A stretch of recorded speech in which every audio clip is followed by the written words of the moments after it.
Баршаңызға сәлем. Бүгін балықты пеште пісіретін боламын. Жасалу жолын қараңыздар. Өте оңай жасалады, әрі дәмді болып шығады.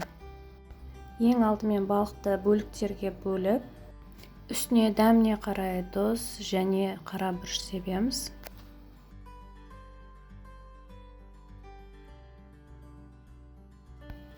Және өсімдік майын құямыз.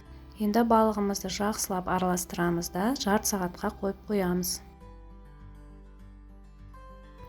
Енді мен балықпен бірге көкөністерді де пеште пісіретін боламын. Ол үшін көкөністерді турап дайындап қойдым.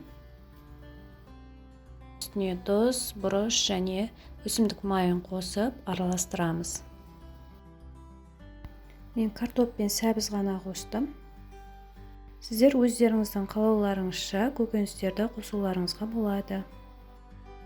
Енді мен балық пен көкөністерді фольгаға орап пісіретін боламын. Ең бірінші мен картоп пен сәбізімізді орналастырып аламын.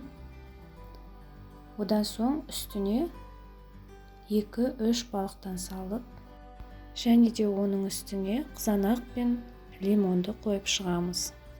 Енді фольгамызды жақсылап ораймыз. Мінекей осылай жан-жағын қайық сияқты қылып, ішіндегі суы сыртына шығып кетпеу керек. Менде осындай 4 бөлік шығады. Енді пеште 180 градуста 45-50 минуттай пісіріп аламыз. Мінекей достар, біздің балығымыз, көкөністеріміз пісті.